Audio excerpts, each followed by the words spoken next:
How's it going, everyone? Welcome to episode 11 of the ControllerCast. It's been a few weeks, but we're all back together. I'm joined by none other than glasses, jacket, shirt man, Andrew Ihausen, the guy who has his AirPods implanted into his ear, Jonathan Wood, and the man with orange, the man with orange facial hair. Fuck you, buddy. Parker Tedrow. Now, it's been, I'm sure, a busy few weeks for us. I know it has been for me. I don't know if you guys checked it out, but last week, instead of a proper episode, we put out the review for Resident Evil Village. Quickly became our most popular piece of content, so really love to see that. If you haven't watched it, go check it out. Those reviews take a lot of time, a lot of effort, so the more I guess support they get, nicer it is to see. But I guess I'll go ahead and start off with kind of what life has been like the past few weeks. I was pretty busy, actually. I had about 6 people come to visit me here in Arizona, and they stayed in this 2-bedroom apartment. So everyone was doubling up between the 2 bedrooms and the the pull-out couch, and I had to get an air mattress. So the apartment was absolutely packed. But I always love when people come into town and I can kind of show them around. It was a pretty crazy, pretty busy weekend. But besides that, I'm trying to think. I got to share this story with you guys. I got to experience what it was like to be blind for about a few minutes. Yeah. What do you So, mean? so a few nights ago, I went to the store. I went to like a little convenience store next to my apartment complex with Tana, and it was really hot, and I think I was just really dehydrated. But I went to I went to the convenience store, and like while I was in the convenience store, like my vision just started getting really fuzzy, and I just told Tana, I was like, hey, I'm actually gonna go step outside. And while I was standing outside, I just like my vision just completely went out. And I was still conscious, but I was just like, I literally couldn't see. And I had like Tana came out, and I was like, I know like the apartment is like a block away, but I'm gonna need you to call an Uber because like I couldn't walk. And then the Uber came, and I saw the Uber come like because some of my vision was coming back. So I like went into the store and I tried to like grab her and like walk back outside, but like my vision went out again inside the convenience store. And I literally, while trying to walk out, like ran into the wall because I couldn't see, like, and then it was bad. And before we tried to call the Uber, we just tried to walk back like across the street, and I literally tripped and fell because I couldn't see. So it was scary. I was like freaking out, man. What Yeah. I thought I you were think gonna say you went to like some like Sensory facility. Yeah, sensory deprivation thing. no, Like I didn't know that's where the story was going. What the? yeah, I think it was just like I think I was just on the verge of passing out, maybe because I must have just been dehydrated. It was really hot, and He needs some milk. yeah, and I think I just I'm so strong-willed, you know. I have a warrior spirit. I That stayed you were awake just through all. walking into walls. Yeah, I was Yeah, standing. You just I went would for I would it. have been freaking the fuck out. Yeah. Like I can't see, Dude. bro. Like what's going on here? And I would have but wondered what the hell was going on. yeah, it was like minutes on end. So that's my little highlight of the week. I'm What surprised about? you didn't mention that. Well, I just did. Like we didn't hear. Yeah, That's we the didn't first hear time about me it. This is hearing the it. first time I'm hearing this. I wanted to save it for this because I was like, that's gonna be a good That's story crazy. to share. What the heck? Well, none of us are going to top that, I don't think. Well, how about you, John? Why don't you lead us in then? Go ahead, tell us what you've I'll been shoot. All right. Well, obviously it's going to be hard to top off being blind, but I'm doing really well. I didn't have the most eventful week. I kind of forgot to include some stuff and some thoughts about what I did last week because we didn't have an episode, but pretty much most of what we've been doing is wedding stuff. I mean, we're only 34 days away from the big day now. up to. Big day. Casey actually had her bachelorette party last night, so I get to hear all of her stories today. I'm super excited about that. And I'm super excited to get married, obviously. I've been talking about it probably every podcast episode since we started. So I'll definitely have some good podcast stories after it actually happens. But that's pretty much it. I watched The Conjuring on Friday. So, I mean, I'll be talking about that on this episode. But other than that, not too much has been going on. What about you, Parker? Yeah, so last week I went to Florida actually. So I went there for about 3 days, saw my uncle, um, and we just basically hung out at the beach, had a bunch of cool places to eat, and just hung out and talked and had some quality family time, which is much needed. Um, and this week mainly just been playing through The Last of Us 2. No Um, spoilers. no Don't tell spoilers us. there. Oh. But also have been just watching NBA playoffs. Those have been very interesting, and that's really about all I've been up to. Florida was a very good time, just kind of getting settled back in after coming back. But what about you, Andrew? Yeah, my week's been last weekend I went to a family reunion out in the middle of nowhere, Nebraska. So that occupied my Sunday last week, and then this week I've been dog sitting for my parents. Since podcasting is a visual medium, I got my dogs in the background. But other than that, yeah, I've just been watching Nebraska baseball. They're actually in the NCAA tournament right now, so hopefully they can pull some magic out today. And just been refreshing my Twitter every hour, seeing if Nintendo actually announces the Switch Pro, which I don't think they are going to, but We'll Constantly get around to that. trending on Twitter. Yeah, we'll Constantly. get around to that. every day it's trending on Twitter. Someday will be the day.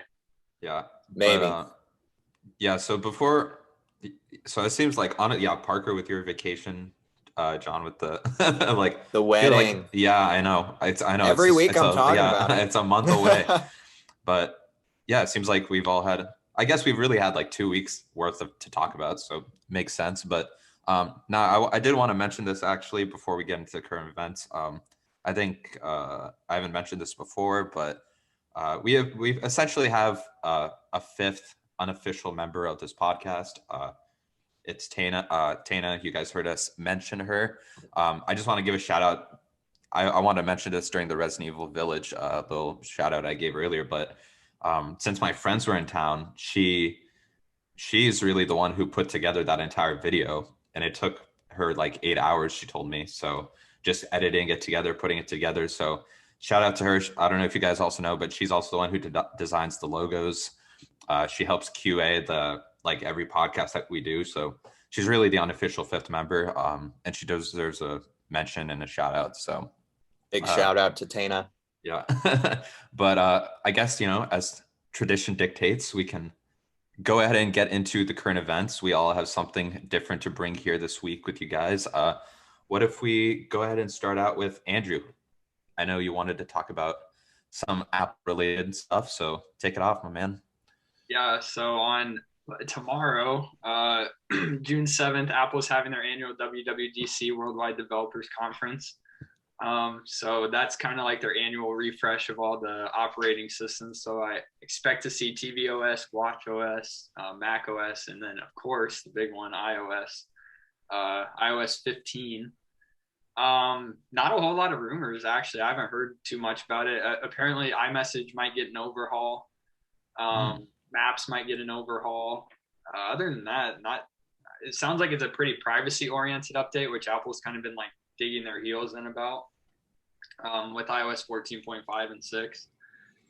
So I just wanted to see if you guys, what is one feature that you guys would like to see come out in iOS 15? Just because there's a severe lack of leaks or anything coming out, so I don't really know what to expect. What are you guys looking for? John, I'll let you take it first. The Apple aficionado.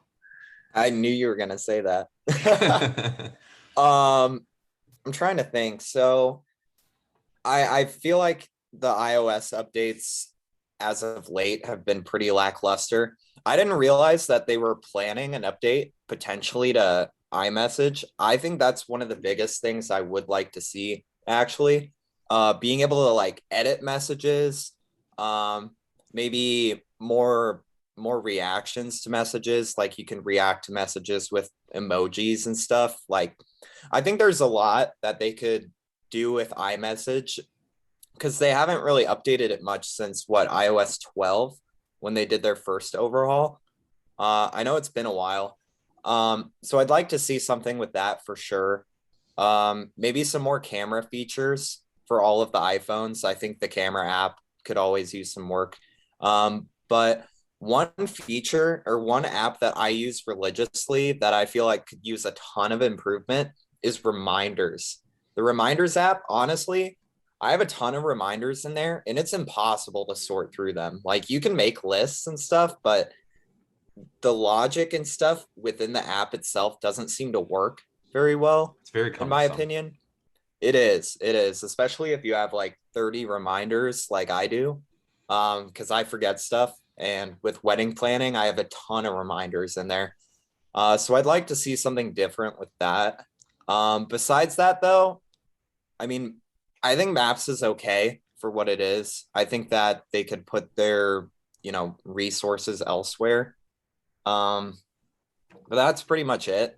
That's all I can really think of anyway right now. But what about you, Ursel? I think the fact that it's very light on leaks is maybe indicative of like maybe the state of iOS right now. I mean, I feel like I'm usually a little more tapped in. I'm usually more tapped in for like the big like hardware refresh that happens, obviously. But I mean, I don't know, like what in the tech world right now, like maybe what is Samsung doing right now that is very important feature that Apple is lacking. I know this is like such a long running joke, but I feel like if we ever want to see what Apple is going to do, you could probably just look over at Samsung or an Android and what they're doing, because there's a good chance that that's going to get brought over to Apple.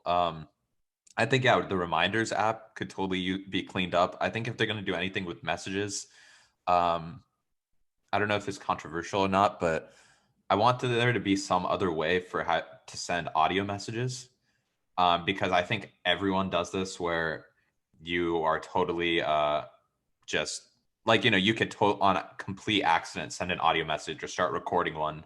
And that happens to me like every day when I'm about to text anybody.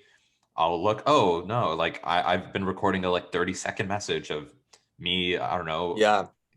eating shit. I don't but like, I don't know, I'm trying to think if there's any. I feel like I need to really get a better understanding of what the iPhone this year has to bring, because I know the big talk about that is no ports. But what about you, Parker? I'm a little empty on this one, I would say. What about you, Parker? To be honest, for me, I just hope that iOS doesn't come out on iPads anymore and that Mac OS starts coming out on them, because that would really entice me to get an iPad at that point. Like, I just hope the new iOS doesn't even touch these iPads anymore. But also, like, Apple Maps does need improvements. Like, Waze and Google Maps are way ahead of the schedule when it comes to like reviews and just all that stuff. So that could definitely use improvements. Definitely not like top priority or anything. But iMessage could definitely use an upgrade. And this is more hardware related, but I feel like it still needs to be mentioned. I really want Apple to start integrating Touch ID back into their iPhones, but actually put it in the bottom of the screen. Like other phones are doing this around the Android market where they have the fingerprint sensor in the screen. That would be awesome to have both the option of Face ID and Touch ID. Do you think Touch based ID on preference? Do you guys think Touch ID is going to come back with this? I want it to. Probably not, but I'd like it to. But now that we don't have to wear masks everywhere all the time, it doesn't Face ID works fine now. See, I just don't. I'd like the option to be able to pick and choose it, I agree. But that's about all I got on Apple. I'm really not following it too much. Yeah, my phone has become more of a phone to me over the last few years. Like I used to care a lot more. about the iOS updates and stuff, but now I just use my phone like a phone. Like Same I here, barely dude. use it anymore, dude. Like I Yeah. text you guys and that's pretty much it. I'm Yeah, like a so, mom with my phone. maybe next week we'll have a nice little recap on Yeah. what goes on. But it is happening Monday at I think 10 a.m. Pacific time. So should be interesting. It will be interesting to see. Speaking of Pacific time, Parker, Los Angeles Lakers. Yes. What the hell? Yeah, man. So the Los Angeles Lakers played the Phoenix Suns in Let's the go. first round. Hey, Phoenix, go Suns, baby, go Suns. Yes, they played them in the first round of the playoffs, and it started out actually really hot for the Lakers. They were up 2-1 in the series, and then they lost 3 straight games. What happened? Well, Anthony Yeah. Davis got injured with a groin problem, and this really took the Lakers to a whole nother level of shit.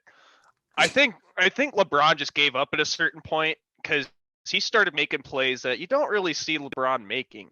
You know, like just passes out of bounds, like passing it right to the other team. Just like you saw LeBron do stuff that he typically doesn't do. So I want to talk to you guys about this. Do you think it's more about how good the Suns were, or just about how shit that the Lakers played? Andrew, I think you have some opinions on this one. I'll go to you. Well, I mean, I think the Suns are a very good team. I mean, they're the 2 seed, so obviously they're not bad. And shout out Devin Booker for breaking the Kardashian curse and actually winning a playoff series after smashing a Kardashian.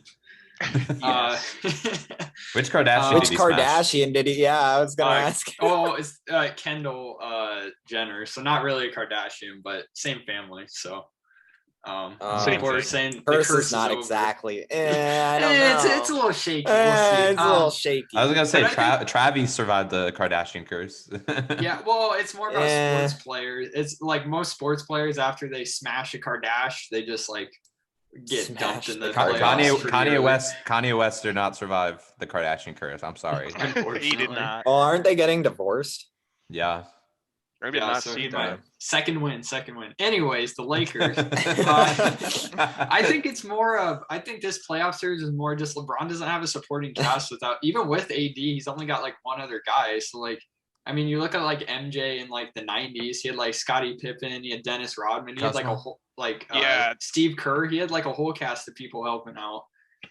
Like there for like defense and all around. But LeBron, when AD's out, he just has him because. Like Kyle Kuzma is terrible. Like he probably won't even play in the United States next year. I'd be surprised if he even gets another contract because he plays like shit, dude. He can't even make a free throw. He can't make a jump shot. I don't even like, dude. I should be in the NBA if he's in the NBA. This is bullshit. Yeah. So you guys think LeBron carries?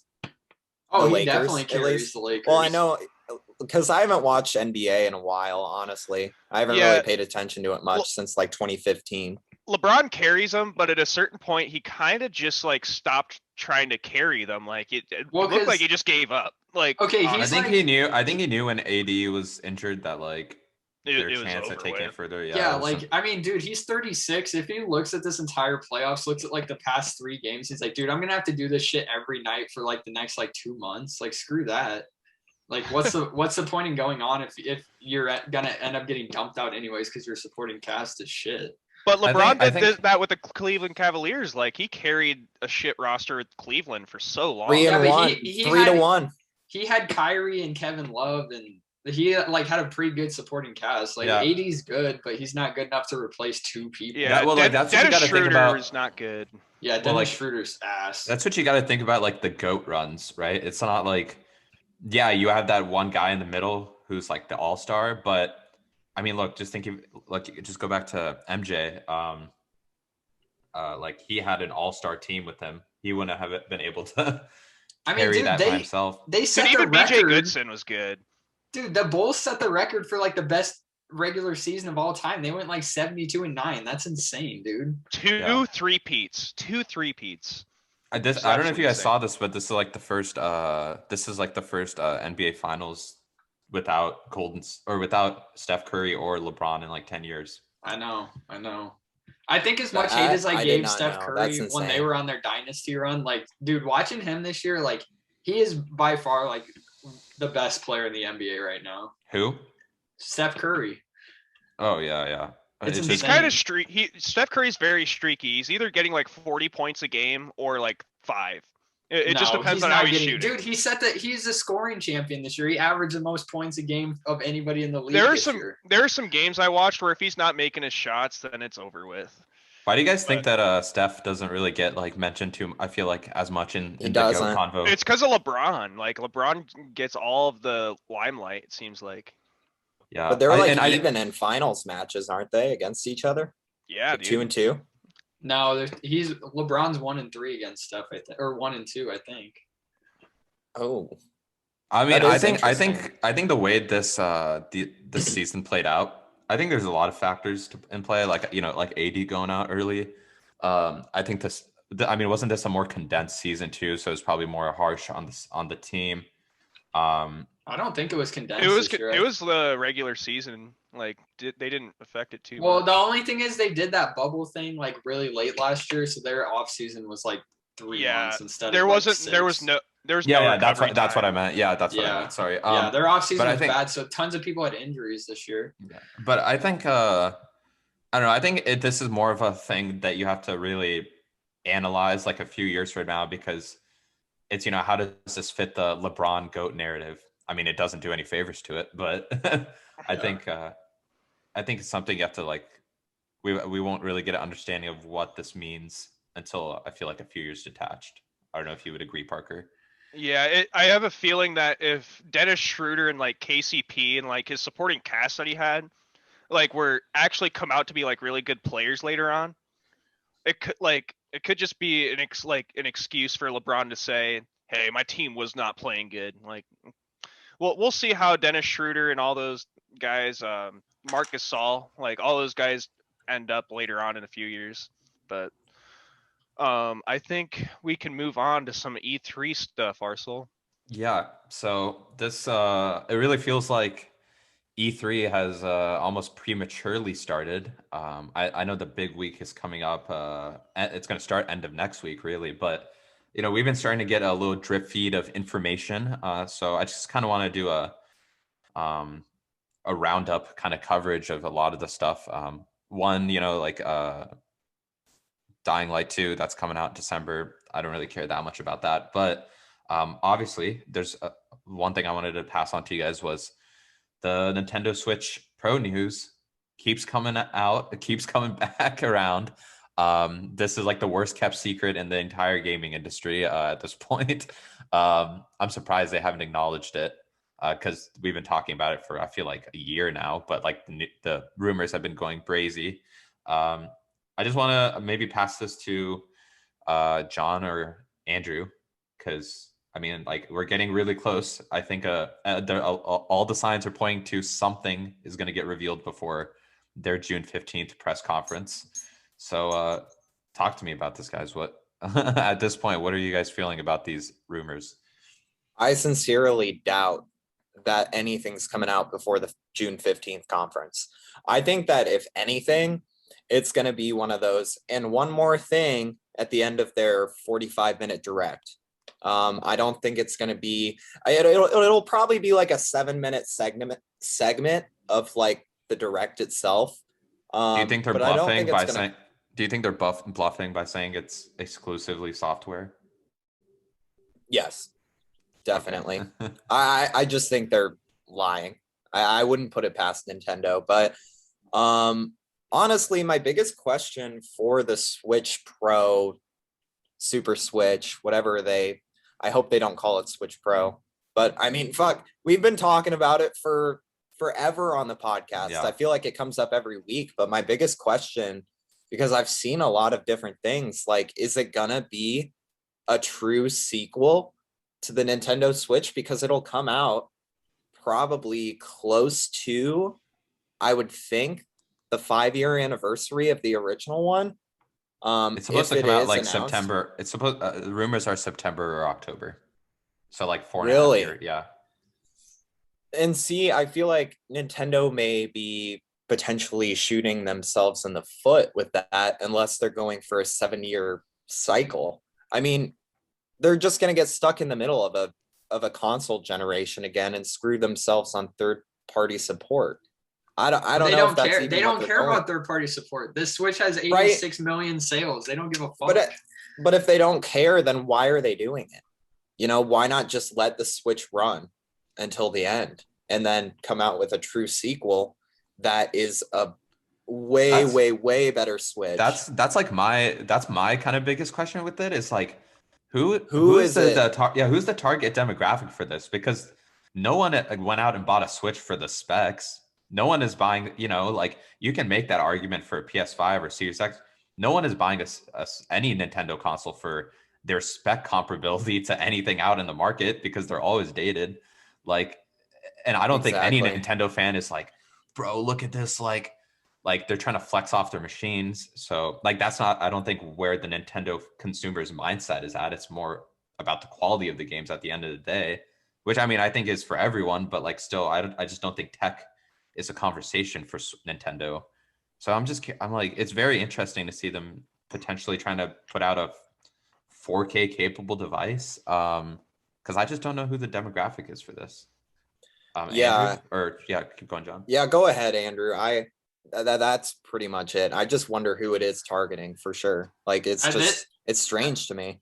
At this point, I just want them to announce it so I don't have to see it fucking trend on Twitter every like 6 hours. It's like people just like make it trend like ad nauseum. Like I'm just like exhausted. Like I don't even care anymore. Like I don't know. I hope they're E3. They're not bluffing. I hope it's like exclusively software because that's what the Switch actually needs. Some more fucking software that people actually care about. So yeah. What do you? Oh yeah, I guess that's worth asking. Like, what do you think? Do you think there's gonna be a big game coming out this fall with the with the Direct? We would hope Breath of the Wild too. You gotta hope something's coming because it's been very stale. Yeah, it's been very stale as of late. So I think Mario Golf to me is not enough. They need to not enough. They need to get like a new Mario Kart or a new Mario like game. Like not like a sports one, like a mainline Mario game. Like Super Mario Strikers 2?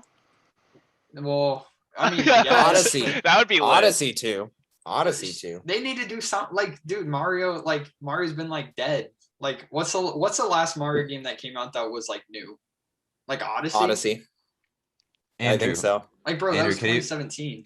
Andrew, can you do me a favor and look up the Metacritic of Pokemon Sword? Oh, I'll look it up. Because I wanna do something right here.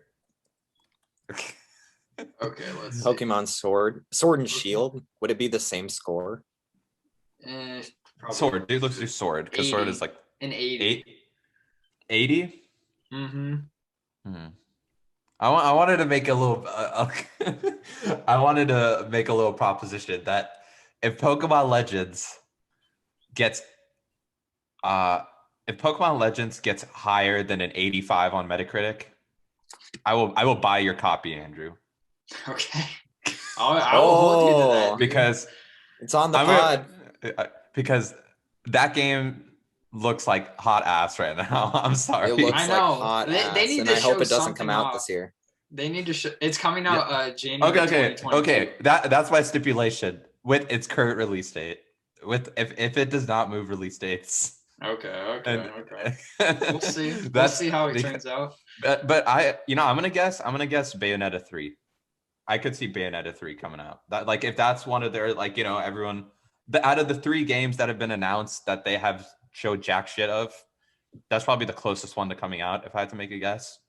I think they've got nothing that they haven't already showed us. I'm going to make a bold statement. They've got nothing else other than what we've already been shown. Not going to be Bayonetta, it's not going to be Metroid, and it's not going to be Zelda.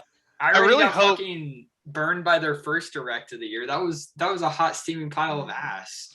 I really hope Nintendo's putting their focus on I really hope they're putting their focus on games rather than the Switch Pro if they're putting all their priorities and all their focus into this pro Well, they have console different that I'm not even teams. gonna get. Yeah, dude, they Yeah, have like it's- 9 different development teams. Yeah. Like that's The not people who are problem. making the hardware. Yeah, the people who are Yeah, making the but the hardware won't money. be making.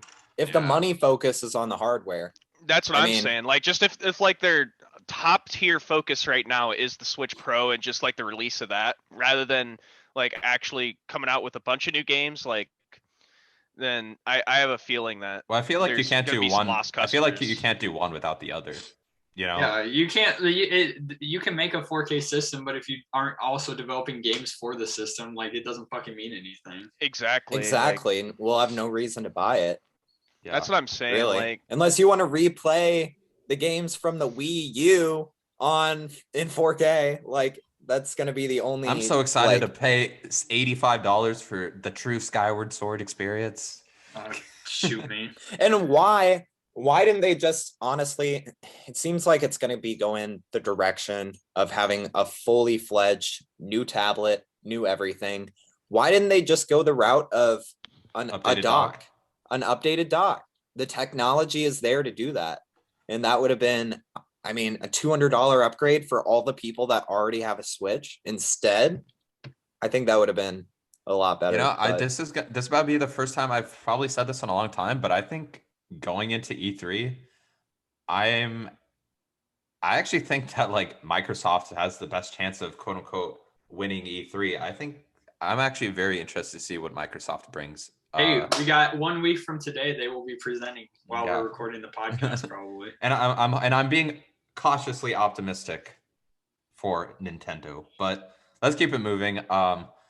Now there's some Sony news I wanted to cover, and then we'll pass it on to you, John, for your topic. Now, they did show off Horizon Forbidden West gameplay. My thoughts on it originally were looks like more Horizon, but looks a little bit better. However, there was a developer interview that came out that actually got me a little bit more excited for it. So it looks like they're taking more inspiration from Breath of the Wild than I originally thought from that gameplay demo. First off, the one thing they showed in the gameplay demo, clear inspiration, there's a glider now, and there's a glider that Aloy can use. But one thing that wasn't totally clear, but that they made clear in an interview, is that there's going to be free climbing like Breath of the Wild. So like, that's, if I had to, after playing Horizon, like probably the main things I would have said were improve exploration. Like take cues from Breath of the Wild, and like improve some of the storytelling, like, the stories, like the side quests and the main story. Because I think the world itself is really cool and the combat is really fun. But John, I wanted to pass this on to you. Like, what do you think about, Horizon is coming out on PS4. We'll get to that in a sec, but it looks like it's taking some more of that free form exploration, inspiration from Breath of the Wild. Like, how does that, because I know you've played the original Horizon, like how does that make you feel about Horizon 2 that's coming out later this year? Dude, that is super exciting, because I think one of my biggest complaints with Horizon, the first game, is that it does feel a little bleak, and that really the only exploration you can do is kind of, what you see on the ground. Yeah. But being able to climb up, like free climb mountains, dude, the sky's the limit for this game. I think if they do it well, this could be like a huge success for Game of the the Year PS5. contender. Yeah, definitely. And just seeing the scope of the first game, I mean, the second game's got to be bigger than that. Yeah. And adding free climbing to that is huge, because that just, I mean, that exemplifies. And I don't even know if that's the right yeah, word. and but- a parachute. The parachute. Yeah. You can get anywhere. Yeah. Dude, I'm so excited for it because of that. And then the other thing they also added that I saw in the gameplay was they also added like a grappling hook that can like get you up like walls or mountains or whatever, like really fast. So I'm excited just off the improvements in exploration. But Andrew, like I guess I'm gonna ask you the same question in a sec, but I also want to ask you, John, because that's the other thing I wanted to talk about is are you happy it's coming out on PS4? Like how does like, how does that make you feel? Because I've seen a lot of mixed opinions on this. You know, there's a lot of people saying like, you know, I'm glad that more people can play it, but then there's a lot of people who are also like, I want this to just be a PS5 exclusive. And that conversation is happening not just with Horizon, but, you know, God of War, it's come out that that's also supposed to come out on PS4. So, like, John, what, like, as someone who doesn't have a PS5, are you glad that, you know, you have the opportunity to play these games now? Like, and, or do you wish that they were just on PS5? And I'm going to, yeah, go ahead. I mean, well, it's good for me, definitely, because I bought my PS4 in 2013 on launch day, and I've been able to play all the newest games on it since. I mean, that's amazing. I think that it's important for Sony themselves to move forward and just give that up. I mean, because the PS3, they were so quick to give up. Why not do the same with the PS4 and give people more of a reason to get the PS5? I mean, in a way, I feel like early adopters of the PS5, every generation this happens, they're getting burned a little bit because they're like, oh, I mean, I didn't really have a huge reason to get a PS5. Like, Yeah, you I go feel out like- and spend $500 and you're so excited for your new console, and you have to wait 2 years to really see what it can do. I just, Yeah. I think it's like kind of a weird flippant situation compared to like PS4, where I feel like the PS4 was okay. Obviously, there's no backwards compatibility, but also the first year of the PS4 was stinky, like shitty, just absolutely shitty. But I feel like it's not an issue that there's not like games coming out now, because I feel like there's good games coming out. It's just they're coming out on PS4 too. So, I mean, to me, it's not a total loss, because like I'm going to play Horizon and it's going to be at 4K at 60. Like, you know, that'll be nice. But yeah, it does kind of be like, damn, like what could they have done if it was just a PS5 game? But Andrew, Andrew, what are your thoughts on it? Yeah, so I mean, I feel like Sony, I feel like an idiot for buying a PS5, first of all, because Christ, like every game I wanted to get, it's coming out on PS4 anyways. So like, I mean, I feel like I should just like sell my PS5, take the money and run, because I mean, for the next at least 2 years, I'm gonna be able to play the games I want to. I think the other problem is that like they're turning into like the whole like Nintendo thing. Like you can buy the game for $70 on PS5, or you can buy it for cheaper on PS4, the previous console. So it's like what's the point here? Like why are you doing this? Like everybody else can move on to their next console generation except you for some reason, Sony. I actually feel like the Xbox is doing the same thing. I feel like they the are old still doing the argument same with thing? PS3. Xbox and PlayStation both are doing cross-gen, but go on. When it was like PS3 to PS4, I feel like the argument like, oh, you know, the development team may not be able to get as much done with the new game with the development on PS3 and Xbox 360. I don't think that holds as much with this generation necessarily. I feel like with the power of the PS4 versus the PS5, I actually think it's a lot easier for developers to just focus in on the PS5 and then just turn the settings down, because the PS3 and 360 were a lot older.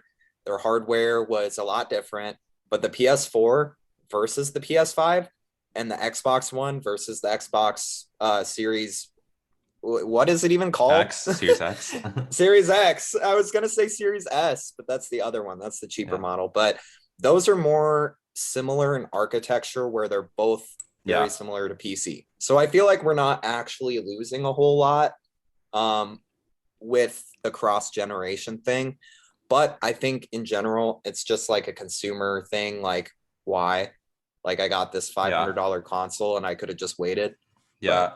I mean, to me, at the end of the day, it's like kind of like the same thing with I mean, I don't use my Switch for shit, and I've wanted to sell it so many times, but I always look at any console that I get as like a long-term investment.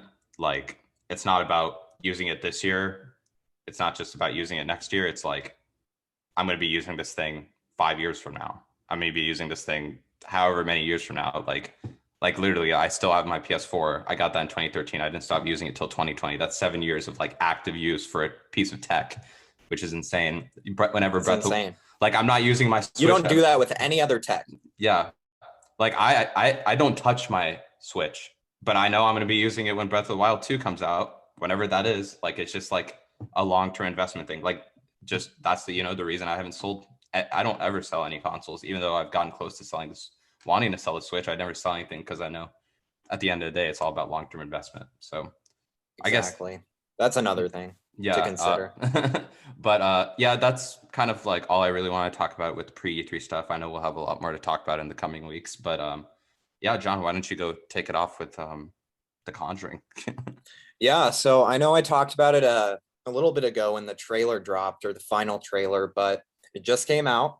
I could have gone to the movie theaters to see it because I'm vaccinated and COVID's kind of settling down a little bit, but I did watch it on HBO Max.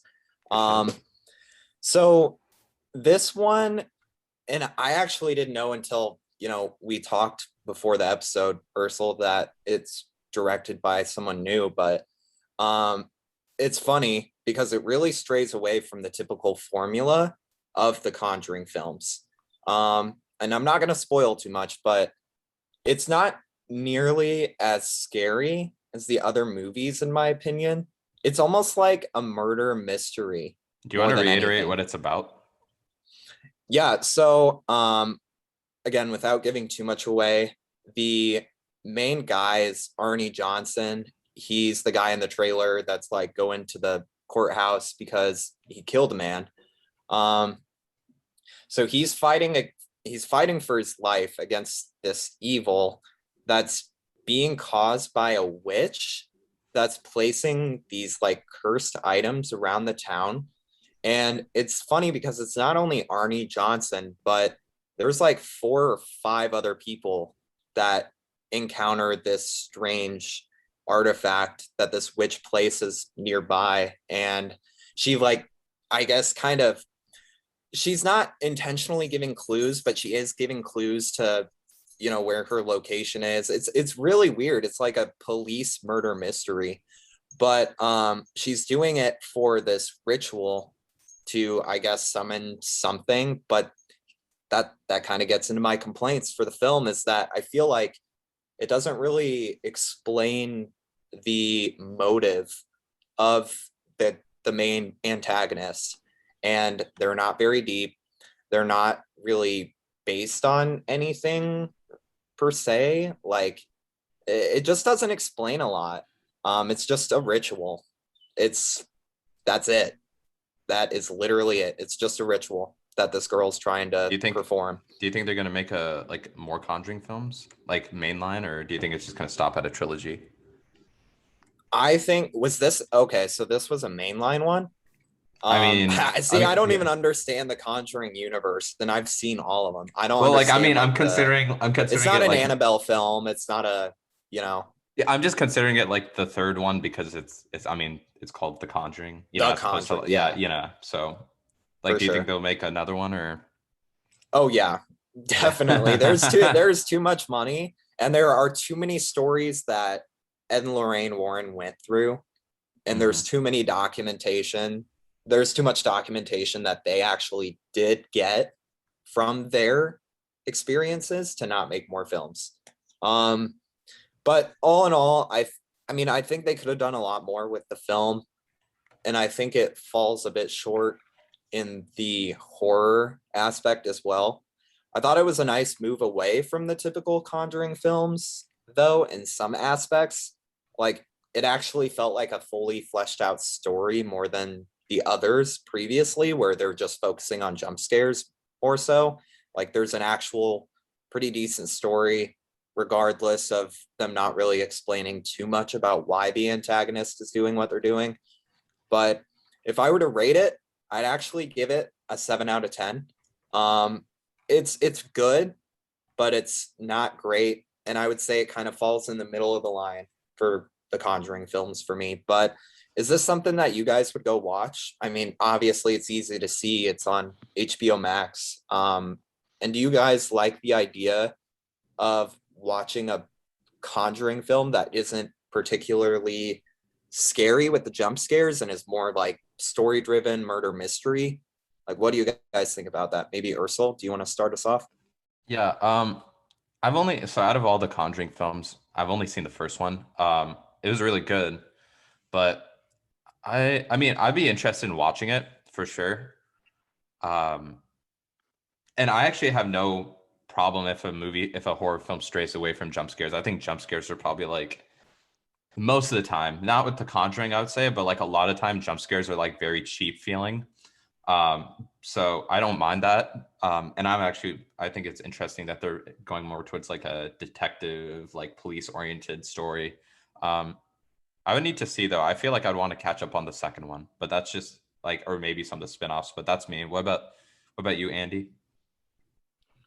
I have only seen the first Conjuring.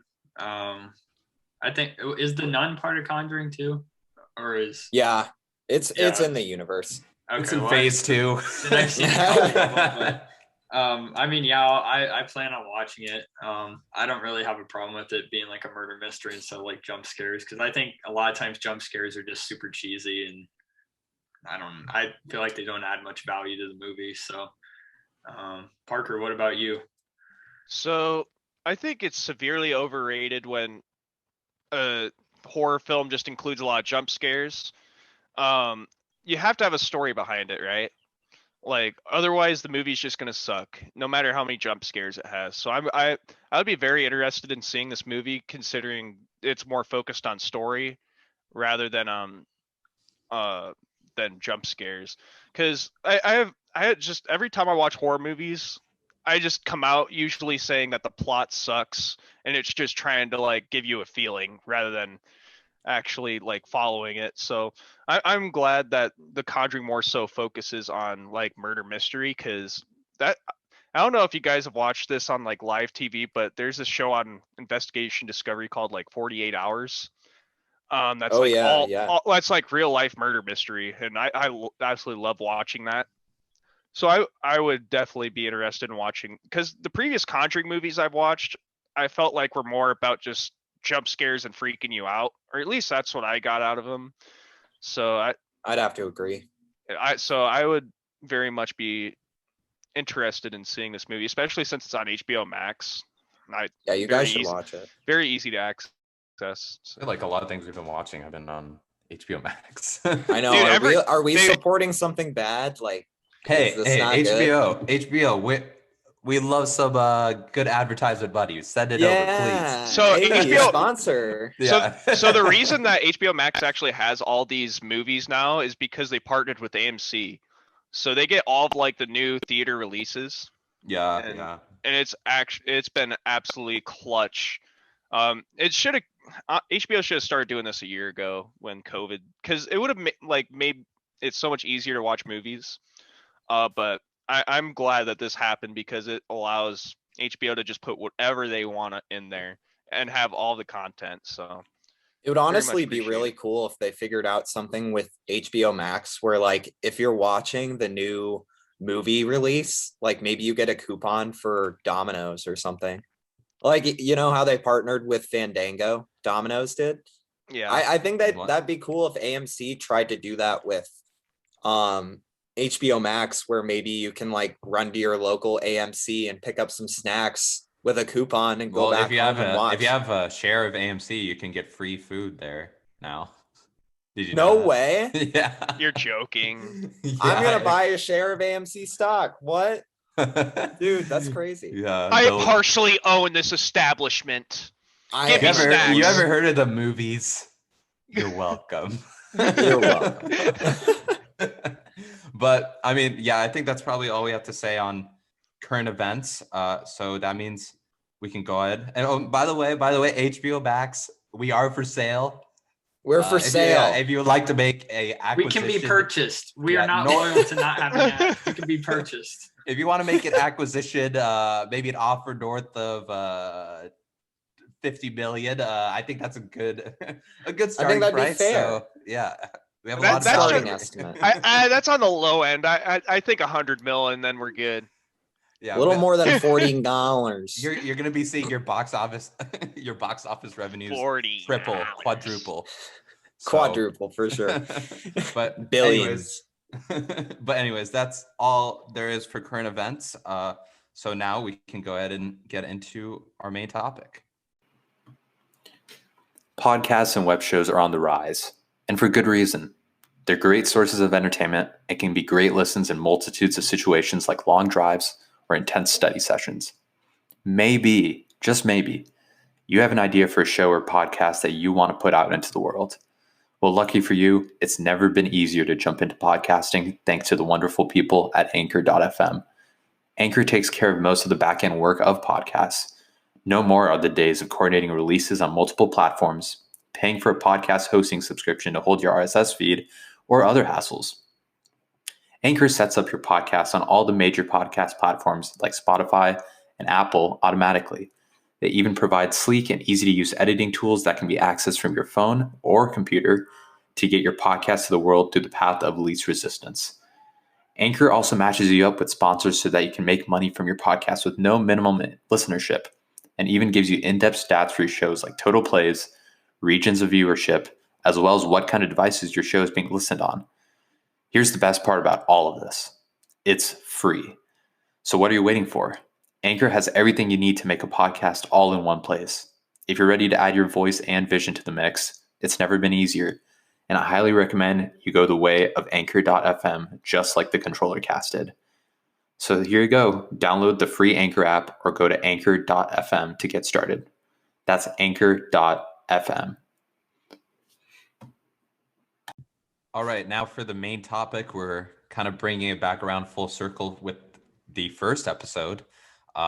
This is a sequel to that classic seminal film. This is Blade Runner 2049, obviously a sequel to the original Blade Runner. This one, it was a really long-awaited sequel, very long gap between the original and this one. First one came out in 1984, I believe, and this one came out in 2017. Different directors. First one was directed by Ridley Scott. This one was directed by Denis Villeneuve, which I'm a super huge fan of. But yeah, I think we should just really start off with expectations coming in. It's interesting this movie came out 30 or so years after, because it's set 30 or so years after the original. But I guess, yeah, let's start off by sharing our expectations coming into the film, maybe what we're thinking this film was going to be like. I'll start off.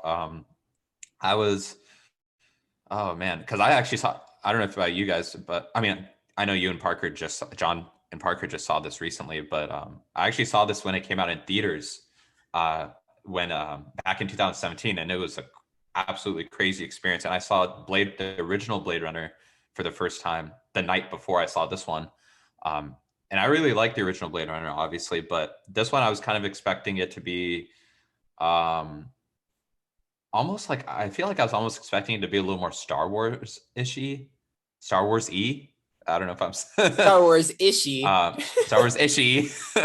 But it, to me, definitely wasn't. It was, I guess I can also give my general thoughts on the film. I was absolutely floored by this film when I first saw it in theaters. Seeing it in theaters was like amazing. I thought it was a really great modernization of Blade Runner compared to you can tell the original one, as even though it's older, it's still something that came out a few years ago. This movie feels really modern. It felt like a lot more mature and adult sci-fi compared to some other sci-fi that's come out, specifically like Star Wars. I saw, Last Jedi came out a few months after this, and I like this movie definitely ruined Star Wars for me. Last Jedi just seems so tame and like kind of bland in comparison. I really love, just keeping it very general. I really love this movie. I love how kind of dark and gritty it is, and I feel like it makes sci-fi like a lot more interesting. I feel like this is what like sci-fi should be more like. A lot more thought-provoking, a lot more interesting than something like Star Wars, I feel like. But those are my general thoughts and my expectations coming into the film. What about I want to hear from you, John, because I know you weren't a biggest fan of Blade Runner. What were your thoughts coming into it? And I guess what are your very general thoughts of the film? Yeah, and because I wasn't the biggest fan of the first, I actually had really high expectations coming in. And obviously, you had hyped it up for me. So just from that, I was like, oh, this has got to be good. From what I had seen of the movie, it seemed beautiful. And I enjoyed the first film. I did enjoy it. I also expected to see Harrison Ford, which obviously he does make an appearance quite a bit. He's very much a main character. I was hoping for a vastly new storyline and maybe more action given the premise, but I feel like I didn't get that as much. So from a very high level, before we dive much deeper into it, I would say that this movie, in my eyes, is very similar to the first movie, and it draws a lot of comparisons to the first, and it mirrors the first in a lot of ways to me. But that's keeping it general. We're gonna dive in. What about you, Andrew? So I did the same thing as Arsenal. Kind of, I watched these movies back to back. I ended up watching the original Blade Runner, and then the next day I watched 2049. I think in a general sense, it does a really good job of like continuing to build the world off of the first one, because I think the whole atmosphere and the setting is super good, and I think it takes what the first movie set in place and it kind of excels on it. My general thoughts are, it's like, I want to say it's underrated, but like I never even knew this movie existed until like 2 years ago. So like the fact that it's like such a good movie, and I like barely heard of it until I actually until I watched the first one. Then I was like, oh, there's Blade Runner 2049, cool. So I think it's a great movie, but we'll go into that later. Parker. So my expectations going into this movie were just basically just futurize the old movie, right? Basically take the old movie and fast forward it 20, 30 years. And that's mostly what we got out of it. Like we saw how replicants evolve over time, the kind of situation that they're placed in the year 2049, of course. It really creates a nice little how do you say it? Just a nice little development off the first movie. But I was expecting kind of a shorter runtime and like more condensed like storyline and kind of action into it. I felt like after a certain amount of time, the movie just kind of dragged on a little bit. But other than that, there's the cinematography in this movie just looks excellent. We'll get into that a little bit later, but I think this is a good movie, but I do not think it's as good as the first. We will get into that though. So I feel like this is very interesting because I feel like we're kind of like all over the I feel like we're really like all over the spectrum on our opinions of this film. So I'm excited to really dive into it more. So obviously, like right off the bat, we kind of get introduced to our main character in the movie, and that's Ryan Gosling's K, Detective K, and Joe. Yeah, yeah, we'll get it. Yeah, or Joe, as you know, he gets called later in the film. But yeah, so he's also, he's a Blade Runner, just like Harrison Ford's character in the first film, but he's very obviously a replicant in this. He's very much a replicant, and pretty much like kicking off the series of events, he hunts down a older model, which is Dave or I think Dave Bautista, right? The wrestler, hunts him down, kills him, and finds a box of bones in his front yard, essentially. From there, they analyze it and find out there was a dead body in there, and shows that the death of that person came from birth. And then they find out, oh wait, that person was a replicant. So essentially kind of kicking off the whole events of the story is Ryan Gosling's K has to pretty much hunt down or go after and find this this child, so it doesn't get out that replicants can now potentially procreate, which I think, compared to the starting premise of like the original film, I think it's a lot more interesting. Like, oh, whoa, this is crazy. Like they can like procreate, and what are the implications of that? And there's a lot of like classism, I guess. Like, hey, we don't want this to get out because we want to keep replicants as like a lower, like a lower class. And if they find out that there really is at this point, if they can procreate and they can do all these things that humans can, that line gets drawn more. Oh, that line tends to disappear really between the two groups, and essentially they want to step in and stop that from happening. And that's where Kay's journey really starts out. So I guess I want to kick it off to you guys. What do you guys think of like really this starting premise and this first little introduction before the story really starts off? Yeah, in my opinion, like at the start of this movie, it seemed like everybody was a replicant. Like everybody just acted so weird and so out there that it was like you can't tell who's real and who's not. I think that's something like out of this 2049 world that's a little bit different, is that on the old movie it seemed like humans had more of an impact. They were the main race, like they were who dictated things. But in 2049, it's starting to become like the replicants are starting to become their own race, and they're starting to become a part of society, and like they want their own rights, and they're becoming like a huge percentage of the population. So that's definitely something that I thought about throughout the course of the movie. Like at what point will replicants not take the bullshit anymore and take over? Because it seemed like every character at the beginning of this movie really seemed like a replicant to me. I think one thing to point out is like, I think one thing interesting about this film is, if you think about it, the human characters seem more robotic or more altered and less human acting than the replicants. I feel like I mean, that's exactly what I was pointing out to John while we were watching the movie last night. Like everything, and I think that was intentional.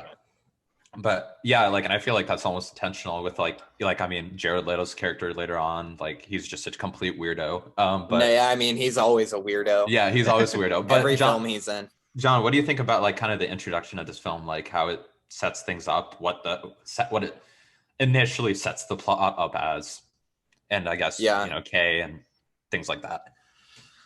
Well, first off, I thought it was crazy, the world that they were able to pull off. Like they really expanded on that in this one. Yeah. It's a lot more gray though. And I think that kind of sets the tone for the film, because it is a little bit more, it's a little darker, I feel like, than the first. It's a darker movie. Or yeah, go on. Sorry. Yeah, it just feels darker. And I totally agree with Parker that it was hard to tell who was human and who isn't. Like in this world, it seems like there really aren't any human characters left. Like it's really hard to tell. And it seems like you mentioned, that it may have been done on purpose, but I like the intro. I think it's really interesting that they went that direction, because I had no idea really what to expect from a sequel. And I knew that, Harrison Ford was going to be in it at some point. But it's interesting too to hear like them talk about the potential of a war, because like, I mean, if you found out, like if you were suppressed as a civilization or as a race for so long, and then you figure out that you don't need the help of those that originally created you, like it really starts to beg a lot of questions. And it's really interesting. Like it would be really interesting to see what like a sequel to this movie would be. But I mean, we'll talk about that. But I really like the premise of how it starts, and then I feel like it starts to drag. But what about you, Andrew? You guys basically took everything I was gonna say, so I don't have a whole lot on it. But I think the whole premise of him, finding this these bones, I think it opens up a lot of avenues in the movie, and it really kind of like opens up a lot of possibilities in the whole like Blade Runner kind of like universe, like all the like, because I know they said, you know, the boss was like, you know, we can't let this get out, and it's very interesting how very early on they introduced something that could like shatter the entire like universe of the Blade Runner atmosphere. So, well, by the way, one thing like I feel like worth pointing out, which was kind of funny, was you know how there's inside that box they find the like the wooden horse, and it has that inscribing at the bottom. 6/10/21. Yeah, I was gonna say that's like Yeah. We're so close. Yeah. I was like, me and thinking, Parker thought, like, he looked at his watch like, what the fuck day is it? Yeah. Yeah, I was literally like, man, I should have watched this movie on the 10th. Like, Right. And I guarantee I'm gonna see something on social media about that. Like, today's the day. Yeah. I hope so, at least. Or we're gonna post that. We gotta post something. Yeah, seriously. Yeah, seriously. I'm definitely gonna post that. But But like essentially from there, he goes to Wallace Corporation, which is, you know, the new Tyrell. The replacement to Tyrell. Like they talk about in the beginning, that essentially bought out Tyrell, and he finds out that, you know, the mother was in fact a replicant, and he essentially goes on a journey from there, to, you know, actually he figures out that the mother's a replicant, and he goes back to the house, and that's where he starts like, you know, realizing, oh, that date, that engraving, he's trying to remember some of his own memories, and then it starts opening up the question of, well, are these memories real, or are they implanted? Because I know I'm a replicant, so it's like, so he's starting to question his own place in these things. Also worth mentioning in terms of other characters, at this point we're introduced to Love, which is like Wallace's, you know, assistant replicant. She's kind of, I feel like, the main antagonist of the film. We also get introduced to Joy, who I guess I want to get your guys' thoughts on Joy, which is Kay's like love interest essentially. And those are like kind of the three main characters at this point. I really like Joy's character. I think she adds like a lot to the movie, and she kind of keeps like the emotion, that connection between her and Kay, I feel like, are kind of like the emotional core of the film, and like their interactions and how they get along with each other. So I guess up to this point now, it's like, now, you know, we've opened the door where, okay, something weird is going on with Kay. Maybe he's the child, maybe that he's looking for. So I thought this was, I thought it was interesting that they were like kind of discussing this early on. But obviously we'll talk about why they do. And I do like Joy's character, and I think Love is a good counterpart to Kay. So I guess, what do you guys think of those two characters, and what were your first impressions of like him potentially being the person that he's trying to hunt down? What about you, John? Parker, go ahead.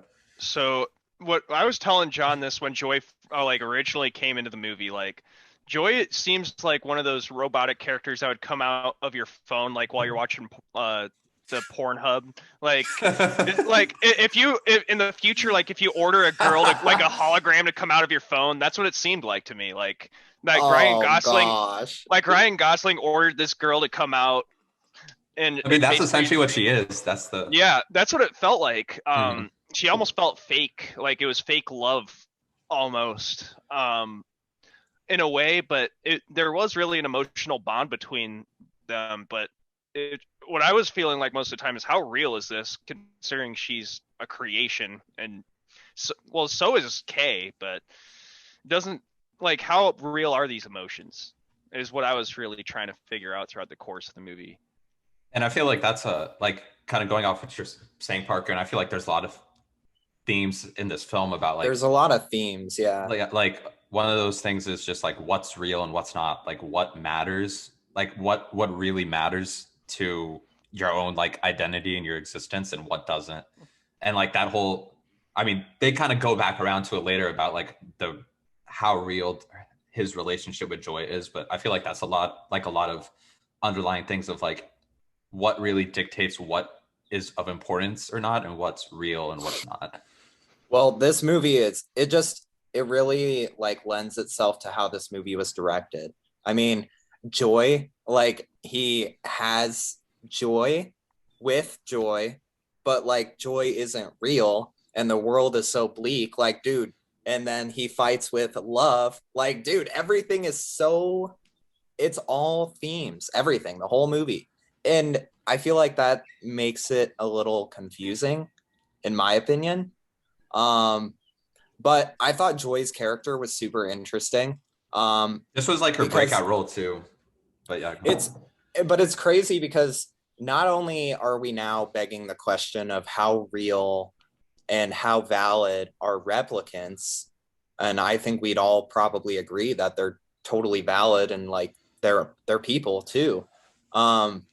But it almost starts to beg the question with just AI, because Joy seems so real, even though she's programmed, but she's programmed similarly in a way to replicants. I mean, like they talk about, oh, like Kay, you're programmed with 4 characters of code, like DNA. And yeah, and Joy was like, I've only got 1s and 0s.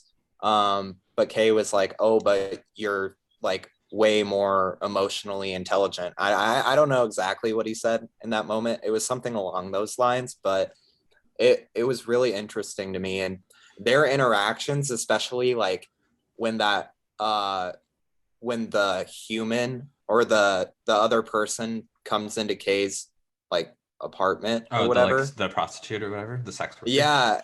Yeah, and like Joy is within her, like, and Joy was fine with it. Like, dude, it's so weird. It's just weird, the world that they created. That's the coolest threesome scene ever. Yeah. But wouldn't want to watch that one with the parents, but what about no, but that go on. What did you think, Andrew? That was pretty much what I had on that section. I guess the only thing I have now is just Joy. Like the whole Joy thing kind of just like shows off just how in like a world so bleak, like even like a virtual companion like that can just is like enough for people to like keep carrying on, which is like kind of like dystopian, and which is the whole point of Blade Runner really. But I think it's interesting how they incorporated her in to be like the one thing that he like looks forward to, and then later in the movie, you know, well, I guess you'll get to it in the story, but it's very cool how they are like they make this dystopian world, make a very dystopian like love relationship, and then bring it all together in the movie. Yeah, and like I think their relationship is just super interesting because it's just not the typical you know, love interest or love, you know, like a relationship that you see, because I mean, like, you know, they're both not quote unquote real, but they are real and they have something going on. Kay's kind of a dick, though. Can we talk about that? Yeah, Kay's kind of a dick. He's just like sitting there. She's all comforting and, you know, trying to help him out, and he's just like, eh. I'll shut her off. I'll make her disappear. Yeah, he's literally pouting in the corner, installing new stuff on her. It's like, wait, what are you talking about? Oh, are you talking about like the first scene between those two? Yeah. I mean, every scene, really. Oh, how he's like more reserved. He's shutting her off, turning her back on. He's just always like pouting in the corner. Bye, bitch. He can literally just make the bitch disappear whenever he wants. Like that. That's a topic that we should talk about. Like anytime that you have an argument with your girl, can you just make her disappear? Just turn her off, like with the power button. Like bye, bitch. Jesus. But like, and a lot of from here on out, they kind of tend to leave like LA essentially is the city that they're in. But I guess this is a good time to ask, like, what did you guys think of like the environments in this movie, like how, like, you know, they portray like a cyberpunk future. Like I feel like it feels very eerie in a way that it's like almost like you could see this being real. Like it's very abstract in my opinion.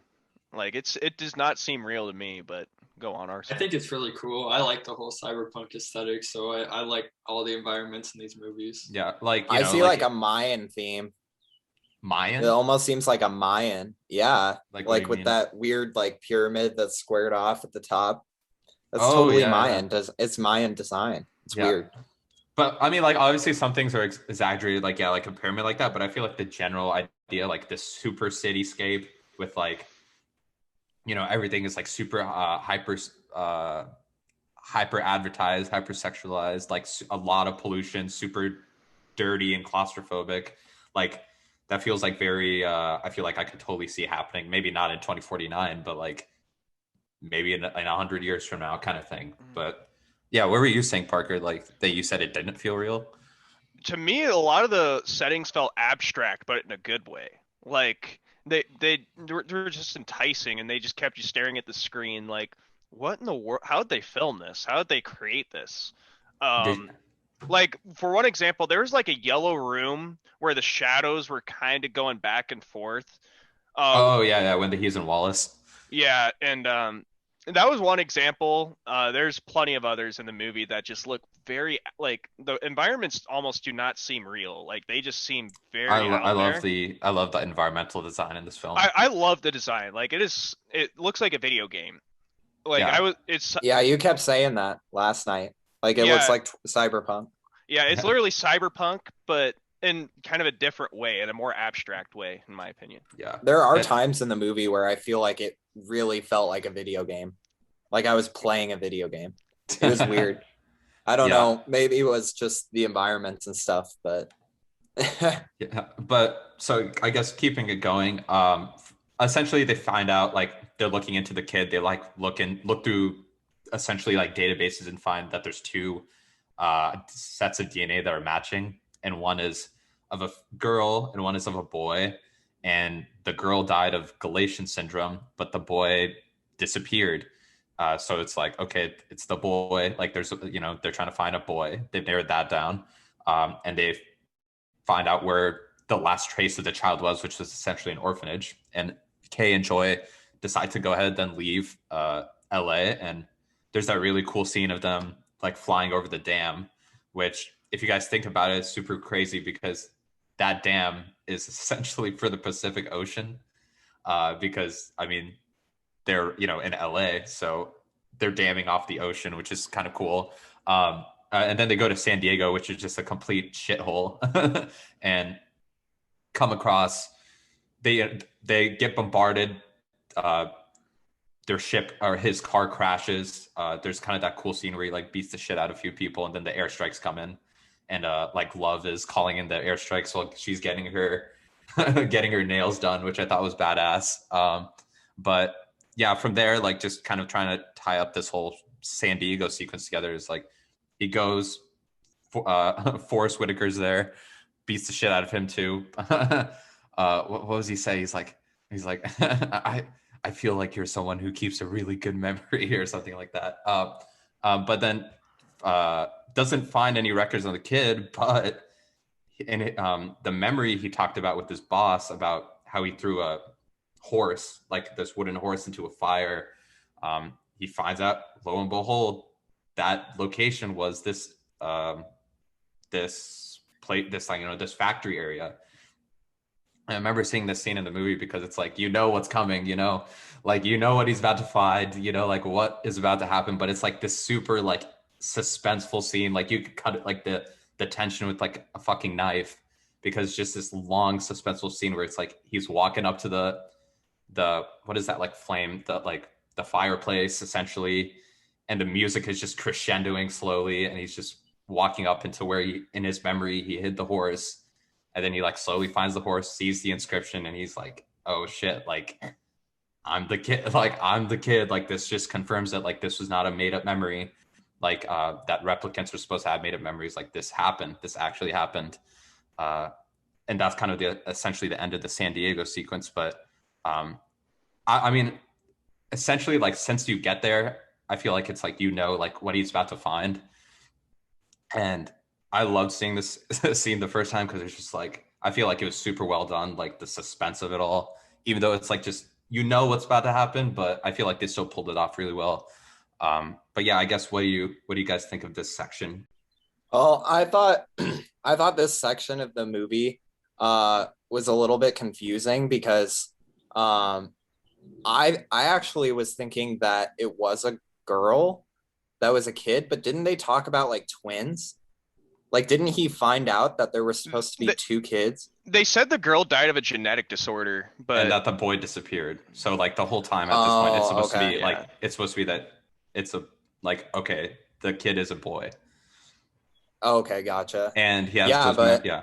Go on. but at that point, I mean, you're led to believe that it's him. It's got to be him.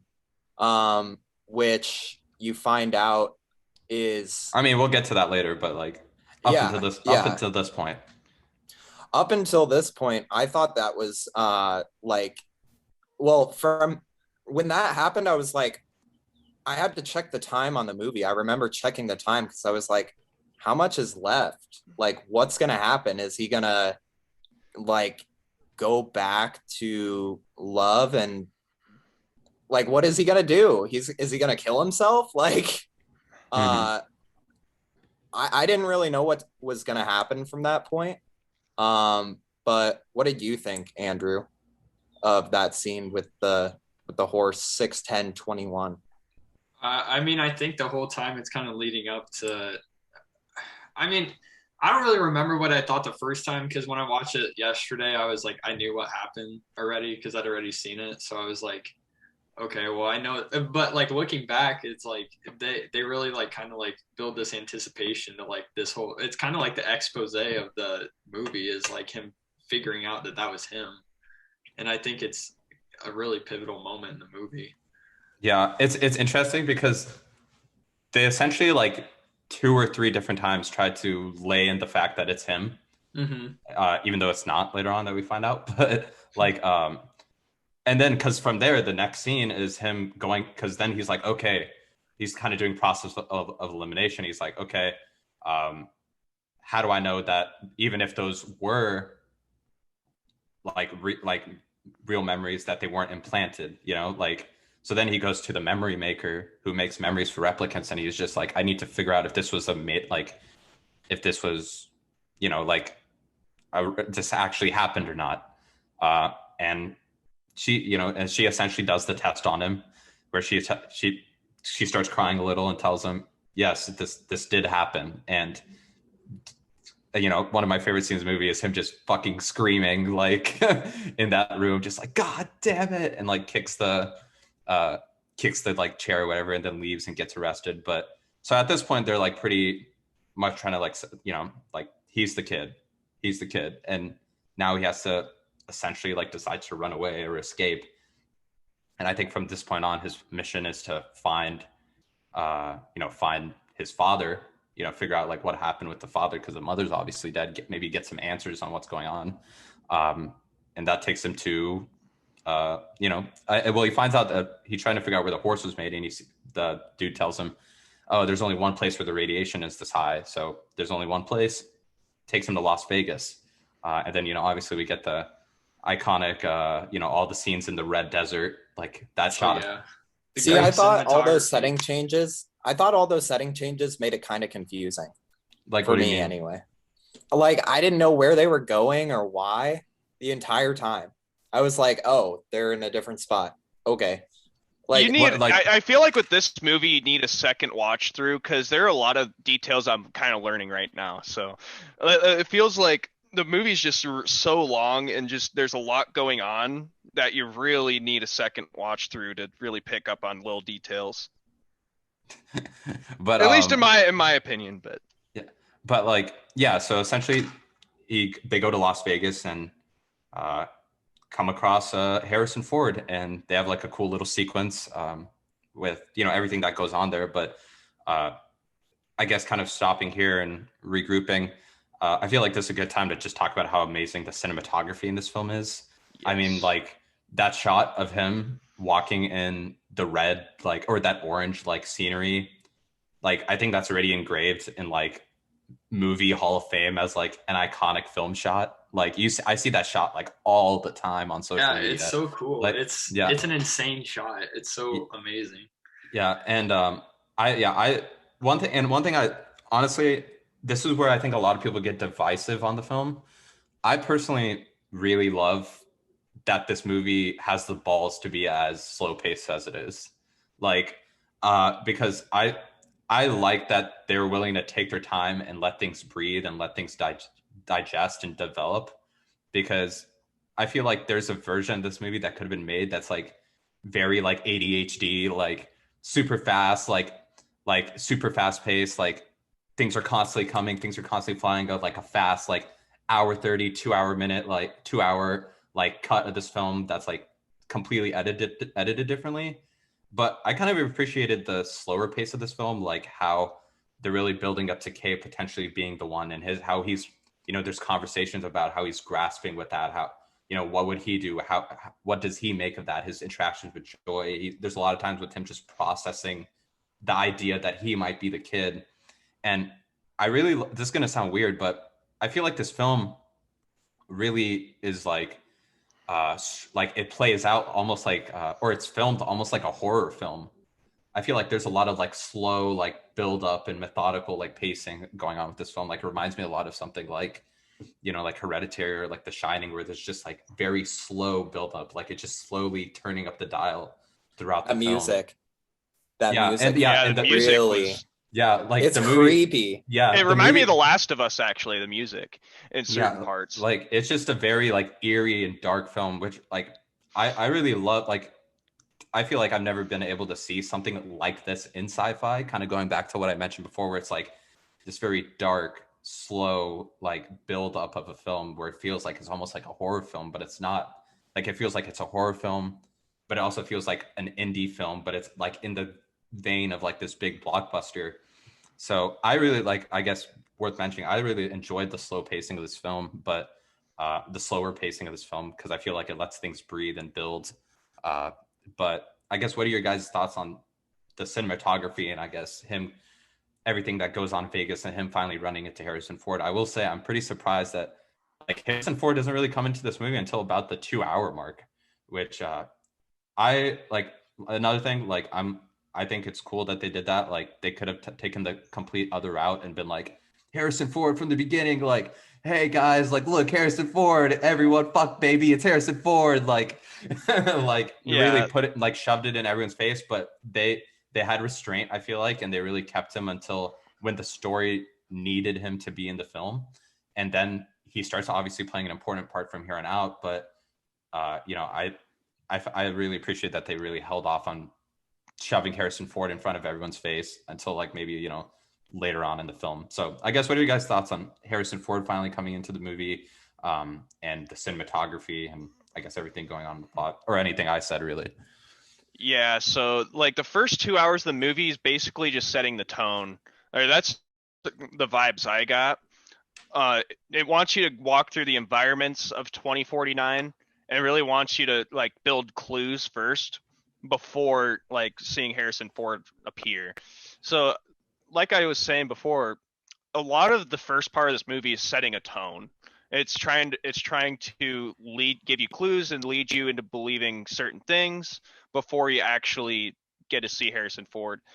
I don't Which think I think Harrison Ford is the main focus of this film. it's not at all. Yeah. Which is honestly the beauty of it. I didn't want it to be the main focus. I wanted the main focus to be on the replicants of the state of those, and like how society's really affected Harrison Ford or Deckard over time. So I feel like they put him in the right spot to really make an impact on the movie, and they use the first 2 hours to really build up rather than to really give you all the action right away and fast pace it, which is something of its own.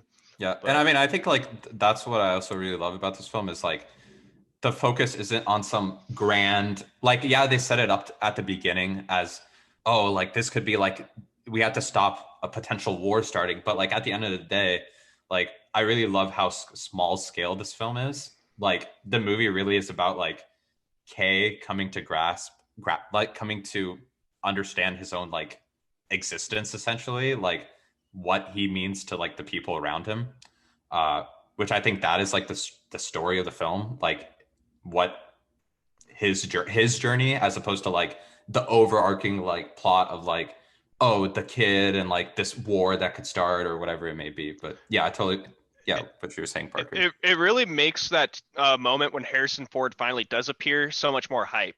Like, it really makes it exciting when you finally do see him in Vegas. So Yeah. I that's just my general thoughts on that. Yeah. What about you, John? There's a lot of stuff we've unpacked, I guess. Yeah, you guys have unpacked a lot of it. Harrison looks like a broken man, I feel like, in the scene when Yeah. you first see him, for obvious reasons, I feel like. Society is obviously broken down. I mean, it's solid. I mean, everything's built well, but like, there's lots of questions. I mean, are there any humans left in the world? Like, Yeah, like, what throughout do you the mean? whole movie, I still don't know if there are any humans left, and it doesn't actually answer the question, which I do like this about Blade Runner, but it never answers the question still if Deckard is a replicant or not. It doesn't answer it. Yeah, I mean, I think that was on purpose. Like, well, that was something that like I was looking for that in 2049. I was looking for them to confirm it, whether or not. And when you first see Harrison Ford, I thought that maybe that would come out, but you know, you see toward the end of the movie. Yeah, they hint at it a little, but they still, hint at it. Yeah, but it's still ambiguous. But I do like that. But talking about this cinematography a little bit, it's amazing, dude. Like, honestly, with what they did with CGI, this is the best looking CGI in any film that I've ever seen. I don't think I've seen anything else that looks this good. But yeah, I also think that go ahead. Yeah, I think this like hands down like the best looking movie I've ever seen. But I think that almost is what makes it longer in some parts, like just showing that off, which is fine for me. Like I enjoy that, so I'm not knocking it really for that. It did seem long, but it was really, really cool to see what they were able to pull off, especially going off of what was built in the first one. They really polished it with CG, but I think it's hilarious the fact that no movie can seem to make flying cars look real. Like, I don't even think it looks real. I don't even think flying cars look real in this one. Like, they just kind of drift down and disappear into nothing. It was like the first scene, you see the flying car go down. It's like the exact same scene as the first, and it looks. What's the refresh rate on your TV? I think it's 100. I think it's 120 hertz. Yeah, like that's like I John, like this is kind of a little bit of a detour, but do you remember when we watched The Dark Knight Rises a long time ago at my place? Yeah. That I feel like TVs, when they have high refresh rates, like they can sometimes make like CG stand out more as like CG, because yeah, and that's kind of why I was saying earlier it kind of felt like a video game, just because some of it, like, and maybe it has to do with the refresh rate on my TV too, and I probably had game mode on top of it. Yeah, but that's why I was saying it was so abstract. Like, that just felt like a video game to me too. But go on, Andrew. I think the amount of time that Harrison Ford got in it is just right, because I feel like since it's a sequel, you have to at least have, you know, the main character from the original one make an appearance, and I think he does it well.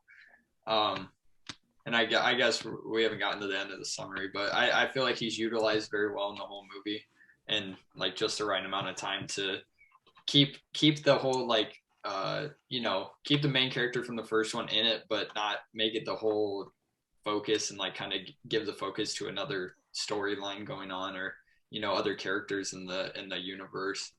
And then for the cinematography, I have to agree with you guys that it is one of the best looking movies I've ever seen, probably the best, honestly. Just the camera work, and since I love that cyberpunk genre, I think like just like the, you know, the panning shots of like of the like dystopian ass LA, and that dam on when they get in the car earlier in the movie, and you see like the dam just like releasing gallons of water and the car flying over it and all that stuff. It's an insanely well shot movie, and I think the vision of the director is, top of the line for a movie like this, because I feel like if it was like a present day movie, like, I mean, we wouldn't give a shit about like an aerial city shot. Like, we've seen that a million times. Like, but we don't live in a reality yet where it's like this dystopian and everything's very like, I don't know, just very like, it's very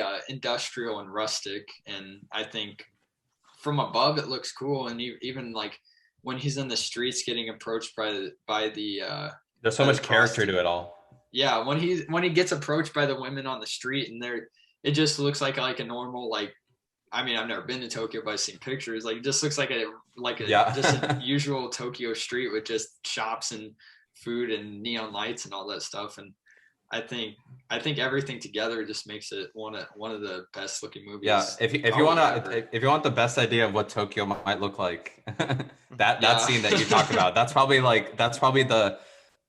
the closest any city has gotten. Just that level of like, that scene actually reminded me of the first movie, like when Harrison Ford was at the restaurant. Yeah, that's exactly what that reminded me of. Yeah, I think that's the point of it, to like be like, hey, look, like this city has not changed too terribly much since the first movie. Like this, like there's a ton of similarities, and visually it looks, very similar. So they also asked they also asked the actors to do some different things to like really fit the environments. Just one example, when the lady in slime is like brought out and she's just standing there, and then she gets killed and makes like all these awkward body angles. Like, they're asking these actors to do crazy weird things to fit the environments, but it works very well. Oh yeah, we never even talked about Jared Leto's character, the cocoon. Yeah. Did you guys get that scene? I don't know if you got like. I didn't understand it at all, to be honest with you. Like, it just seemed Jared like Leto's just being a weirdo. It just was thrown in. Okay, I guess this is my chance to explain this movie to everyone. But I mean, like, yeah, he's able to create like the replicants. Like, I mean, he's part of Wallace. That whole scene is a replicant being born, and him like essentially like being like, "Yep, this is another one that can't procreate," but like, and he's like, "I've tried." It's like. And and they know there's an investigation going on into one of their into this one that potentially did procreate. So like, then he's like, go get me that, like, just get me the child. I want to, that's why Love and Wallace are going after the child, so they can also expand their expand their slave empire. So there's like, there's so many different parties with different agendas. Like, the police, they're trying to shut it down so there's not like an uprising. Wallace is trying to go after the kids so that he can expand his essentially slave empire and like improve humanity even more. And then obviously then we'll get to other people, like the actual replicants want the child because the child would be like a bastion of their humanity, and lead like a revolution and be a sign of their revolution. So a lot of like different stuff going on. Speaking on Jared Leto's character, total weirdo. I don't know why he just is a total weirdo in every single film that he's in. He's without a doubt my least favorite character in this film, because it's just I just my don't least favorite character in every film. Yeah. Well, it's because Jared Leto is just a fucking weirdo in real life, like not even as an actor. He's just a I feel like he just got a big head once he won an Oscar, because like he just tries to do all this stupid method acting crap. Like, I heard when he was making this movie that he put on like contacts that would make him blind, so that it's just so stupid, and it's so extra, and he's always like the same weird ass motherfucker. Yeah, dude, let's get 30 Seconds to Mars back. Like, stop acting, dude. Come on. Yeah, stop sending like dead frogs to people to become the Joker. Like, bro, make some music again. Or it's like, bro, you have to. It's like, yeah, like there's all these stories about him method acting for this movie and freaking Suicide Squad. It's like, bro, you had like 5 minutes in each film. Like, why are you going this hard? You're not going to get nominated for anything. You're barely in the film, buddy. Like, chill out. Like, so that was just funny. But I guess like going back to like the plot, and we can essentially like finish off, carry us to the finale here is like, which is, there's a lot to unpack here where essentially he's, Kay's being tracked and they come to Vegas and they take what is it? They take Deckard to find out where the kid is, because, and then Kay gets knocked out by Love. Joy dies, which honestly I thought was a pretty sad scene because she's like gets broken like in in the middle of like her saying like I love you. I mean I knew it was coming the second they're like this thing right here, like if it breaks you're die. Like I feel like everyone would have seen that coming. So that, like, she dies. I thought she was a great character, and it's still pretty sad to see that happen. And then he gets rescued by like essentially the replicant like resistant group. And one of my favorite like transitions like between like any scene ever. Like I remember I saw this in theaters. The first time I saw it, I was just like, damn, that's like whoever came up with that was creative. It's a scene where Kay's like sitting by like laying by the fire for a second, and it's like showing the shots of like the ember go into the sky, and then the embers like just become still for a second, and then the embers become like the city lights, and it just transitions like into the city. Just that, like, I love that like transition, like one of my favorite like editing choices or whatever you want to call it in like a movie. But essentially, Deckard gets kidnapped, and Cage goes with the resistance group, and they drop on his head that they mentioned she. Now they finally mentioned she, and he was just like, what? Because his ass is thinking he's the chosen one this whole time. And they're like, no, here's our whole plan from the beginning, like to say that the boy lived and the girl died, to throw everyone off the trail if anyone ever kept looking. It's actually the girl it's actually a girl. And that then, was so smart. Yeah, and you realize, oh, well, the girl was the memory maker, and they've been keeping her like entrapped there to like keep her safe from society. And like that's kind of like the big twist of the film is Kay is not the child, and he's just a nobody, really. Like that's kind of the twist of the film. And it's interesting that this film makes this twist, that the main character is this person that's supposed to come up, and it like doesn't have any lineage, isn't this hero, isn't the chosen one necessarily. Star Wars. Yeah. Yeah, I was literally about to say, this movie makes that kind of plot line 2 months before The Last Jedi came out. And I thought this movie did it in a lot better way than The Last Jedi, personally. I mean, we'll get into that one day, but like, total mess. But anyways, I thought Harrison this one, Ford in both. Or no, he wasn't. No, he wasn't. Yeah, he wasn't in Last Jedi. Yeah, but I thought this movie did the whole, like, you can still have your life mean something. You can still contribute to a cause, even if you're not like the one. You're not like the person. Like, and he has to find like meaning at the end. Then, like, okay, I'm not the chosen one. And then on top of that, he gets another dick slap in the face because he's walking, and the purple joy like hologram comes down, and she says the same thing to him that his joy said, which is like, oh no, she says like, you look like a good Joe, and she says like, it was a day. She like says one of those two things, and then he even realizes, oh, the like one thing that I thought was like special to me or unique to me, that's not even like, that's just a program. So it's just like, and there's so much to take out of that, where it's like, okay, even if it was programmed, that was still maybe unique to him, whatever it may be. But at that point, it's like, okay, my life means nothing. Essentially, like every meaning that I held on to in my life essentially disintegrates for that character at that point. And he has to decide like, okay, what do I do from here? Like, can I still bring importance to my life and the cause or whatever I'm fighting for?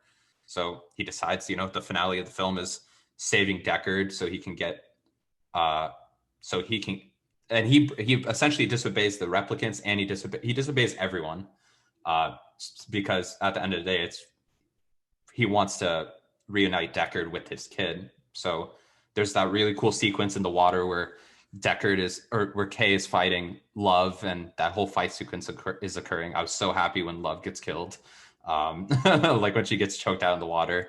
And then the film ends not on a revolution or some crazy, like, that's the thing. Like, I love how restrained this film is. Like, it doesn't end on some big climactic battle. It ends on him just him saying fuck all, and I'm just gonna reunite this dad with his daughter. And and then he's fucked up from that whole fight and he dies. And it's a callback to the original film where he dies with snowdrops coming down on him, whereas Roy in the first film dies in rain. So I thought that was a cute little parallel. Tears in the rain.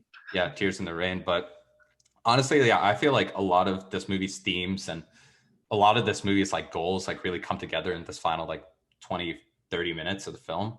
And I think like it really ties a nice bow on everything, and like really hones in a lot of the things I love about this film, which is it's a personal small story in a really big expansive world.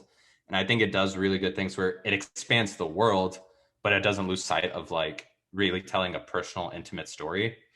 And I really love that about it. I love how slow paced it is. I love how it just drenches you in the world, makes you feel like that world is alive.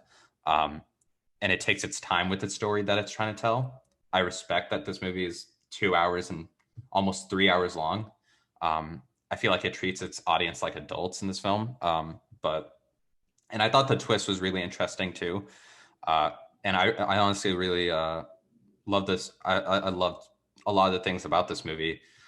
I would just say, honestly, I would say my only downfall, like my only negative about the film, is that I've seen this movie like 10 plus times. And I would say after, like so many watches, the slower pace does slow down the film in multiple rewatches. But I feel like that's kind of a nitpick. I'm going to hold off on my rating until I kind of I know there's probably a lot to unpack in this ending, like the twist, a lot of the final scenes, your thoughts on it, what he does, but there's a lot to unpack. But John, how about you start us off? Because there's a lot to unpack with this final act.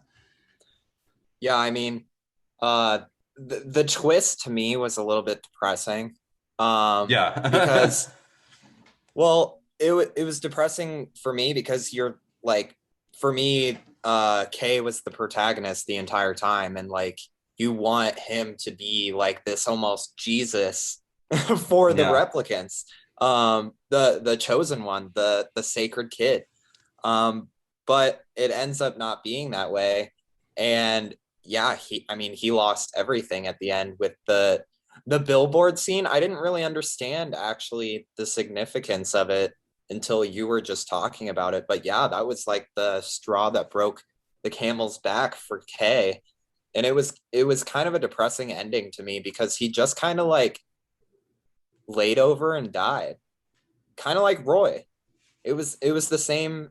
It was kind of the same thing. Well, like that's like where he decides in his moment, like what, like he decides to take control of the situation and save Deckard, Yeah. So maybe, I mean, in a way, maybe it is good for Deckard, but it's like, why? Like, I don't really understand why he felt the need to do that for Deckard, because like he wasn't his kid or anything. So he made that his purpose. I mean, I thought that he didn't necessarily have to just lay over and die, in my opinion. I don't know. I thought that was a little. I mean, he could have gone and did other things. I don't know. He's not his kid, but he's like, yeah, I'm just gonna lay over and die, so no one ever looks at Deckard again, except for the people that knew. Well, he was also that are now dead. He was also like on the verge of death as well. Yeah, I guess so. But he just lays over and gives up. I don't know. I thought the ending was a little depressing. But obviously, if you see the first, it really ties a big, nice bow on everything from the first two, because Deckard has a happy ending. And I think that's really cool that he got his happy ending. I thought it was sad that Kay didn't get a happy ending at all. and that joy is in the homes of millions. But not just Kay. She's in the homes of millions. It's a very depressing story for the main protagonist of this film.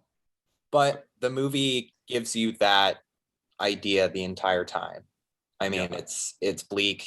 It's got that music. But what did you think, Andrew? Before I go into my rating as well. I think Parker too. But the end of the movie ties everything together well, and I think honestly, it's probably like one of the most depressing like sequences because like you spend this whole movie watching Kay like get built up like you said, John, as the protagonist, and then you kind of just in this last part of the movie just kind of see everything fall apart and just his life is just like collapsing inward on itself. Like everything that he had loved and cared about up until that point just kind of it either gets like a sour ending to the story or it just like gets completely ripped to shreds altogether. I think like kind of like I'll let you finish, Andrew, like kind of, but adding on to that is like I think like there's a lot of the themes are like about like what makes you human and like whatever, and I think like that decision at the end, like kind of tapping into what you said, John, is like I think it's about like he thinks the most human thing to do is like maybe choosing his own destiny in that situation instead of like choosing his own path instead of listening to orders, listening to commands, at the end of the day. He's done listening to orders. Yeah. He's choosing his own path and going out on his, his terms, which I think, but yeah, keep going on, Andrew. And just the last thing, I think it's really interesting how the characters are named. Cause it's like, he finds out that like his joy is the same as everybody else's. And then like he kills like the character love, but then like at the same time, like his love is actually like dead and he has no love left, which is just and once love is gone. Yeah. It's kind of like an interesting like way they name the characters to kind of like have that like deeper meaning, which is kind of interesting. But now Parker, what did you pick up on the twist? Not until a little bit. Like I understood at the end how like everything was kind of falling apart for Kay. But did you not understand that he wasn't the kid? I did not get that actually until you just said it. So now I kind of understand everything leading up.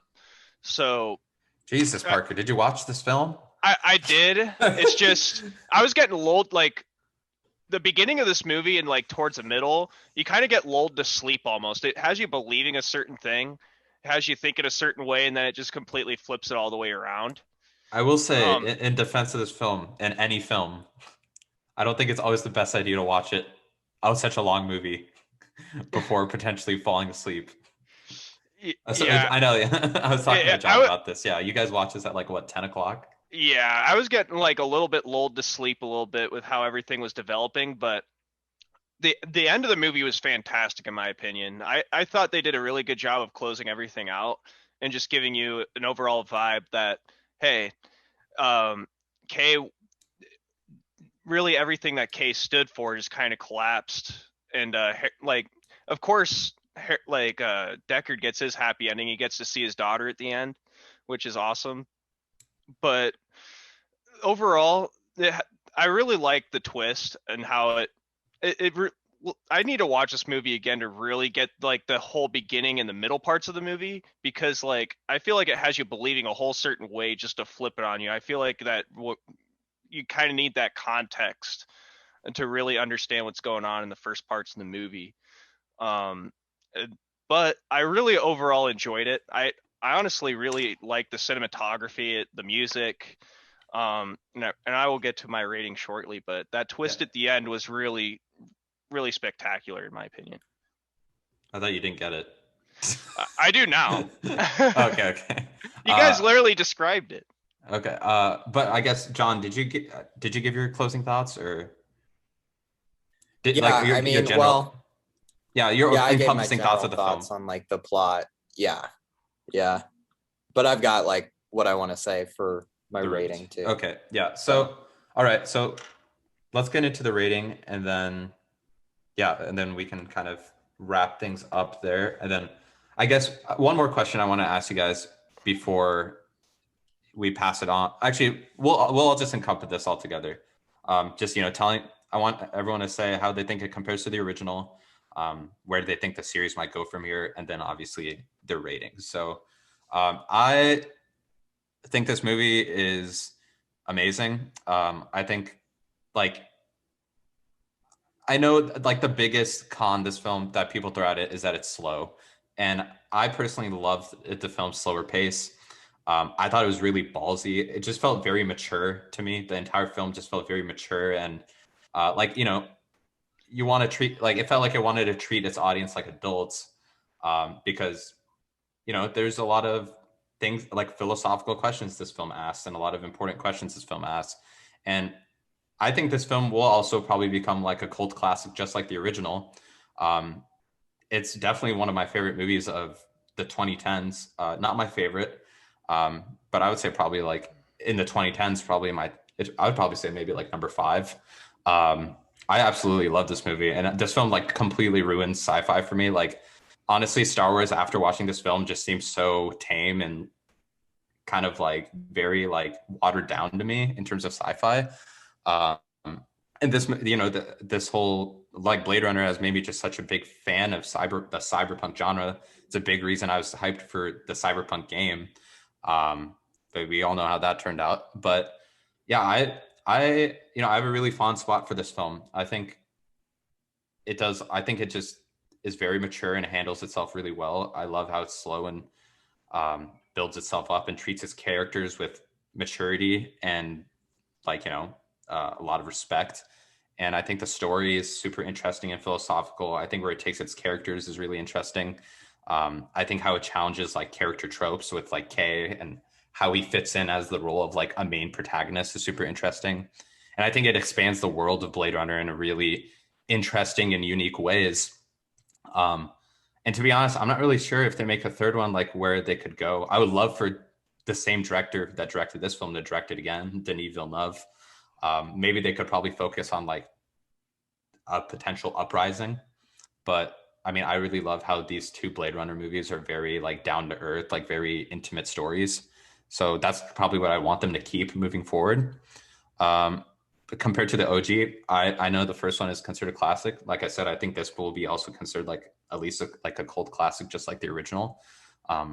And I think I actually like it more than the original. So I'm going to give it my rating. And I will give it some knocks for the pacing, but I think that's just like, I feel like that's a bit of a nitpick for it not being as rewatchable after however many times. I'm going to give this film a 9.5 out of 10. I know I'm probably going to be the highest score on here, but I love this film. So that's my score. And those are my thoughts on everything there, kind of the whole film in general, as well as where I would want to see things go and how it compares to the OG. So what about John? How about you take it off from here? Yeah, I think that it's comparable to the first in my eyes, score wise. I think that it draws a lot of parallels and really wraps a bow on Deckard's story, which I really like. And I think that this one is pretty interesting with the direction that they went. I had no idea what they were going to do with it coming into it.